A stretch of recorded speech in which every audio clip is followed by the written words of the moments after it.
Hi, welcome to another edition of A Little Something About Everything. Today we will look at present moment and we'll do this using a thought experiment. Okay, so let's say I'm on the sun and from the sun I wave out to you on earth. It takes light 8 minutes from the sun to reach the earth. So by the time you see me waving my hand, I could be doing something completely different. I could be, for example, on Mars, right? So it's obvious that when things are far apart, they are most likely not in each other's present moment. And as we bring things closer together, they start becoming more and more present with each other. That is what we think, right? But let's examine whether simply distance away from the source means that that person is not in the source's present moment. Let's look at this with another thought experiment. Hmm? So let's say you're attending a concert or a big gathering like the World Culture Festival or some rock concert or something where there is a lot of people. There is people all the way to the end of that field, right? And in such concerts or in such events, there are usually display screens and loudspeakers that are put at various distances. So the first set of display screens and loudspeakers could be at 0 meters. The next set of display screens and loudspeakers could be at, let's say, 100 meters. Then another set of display screens and loudspeakers at 200 meters. Like this, it keeps going, right? Depending on the size of the venue. So now let's consider two people. There are two people, A and B. The person A is at 90 meters from the first set of speakers. From the first set of display screens and loudspeakers, this person is 90 meters away. The second person, B, is 10 meters away from the speakers and the loudspeakers and the screens at 200 meters. So from the stage, he's at 210 meters. So there's two people. One of them is at 90 meters and the other one is at 210 meters, right? Now let's see which of these two people, A or B, will hear the sound first from the person on the stage. So the person on the stage will speak into a microphone. The microphone will convert the sound into electrical signal which will travel at the speed of light to these various loudspeakers. So the signal reaches all the loudspeakers at the same time because the speed of light is infinitely fast. Okay. The loudspeaker, however, converts the sound from electrical signal to waves, sound waves, right?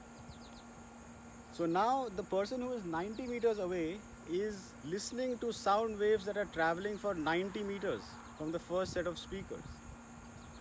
The person who is at 210 meters away is listening to the sound which is traveling only for 10 meters from the loudspeaker, because the signal has reached all the loudspeakers at the same instant. Which means what? The person who is at 210 meters is hearing the sound earlier than the person who is at 90 meters. And the reason I chose these distances is because the speed of sound in air is about 340 meters per second, and our ability to discern a time lag is 1/10 of a second, right? So which means anything that is separated in relative distance by more than, 340 divided by 10, so 34 meters, you will be able to see which one hears which sound first. So the person at 210 meters will hear the sound before the person who is at 90 meters. Which means the person who is further away from the source is actually more present with the source than the person nearer the source. Now this is very interesting. This tells us that the extent of our present moment is not determined absolutely by distance of separation, but it is determined by how we are communicating, the mode of communication, right? So if my mode of communication was simply touch, then my present moment is very limited.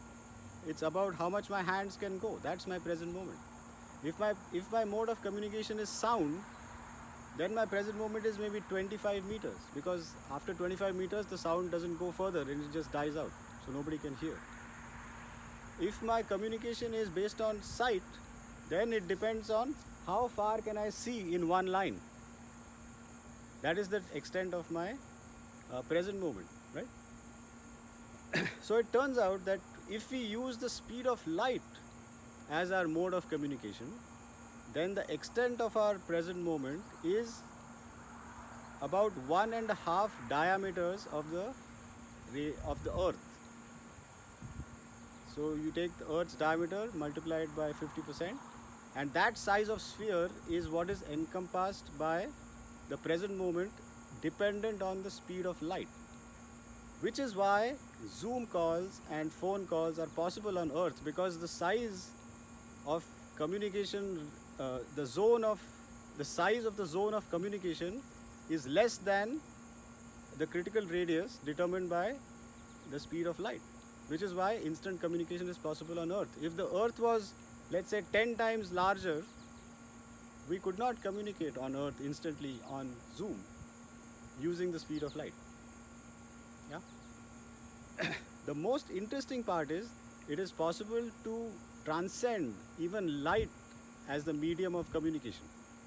And this is explained by Maharishi Patanjali in the Yoga Sutras. There is this technique called Sanyam, where Dhyana, Dharana and Samadhi happen together, and the mind is made extremely still, and then there is no limit to what information can be made available to the mind. It is brilliant. It is just simply brilliant. But it requires advanced meditation techniques for that to happen. Right? That's it for this episode of A Little Something About Everything. Yeah?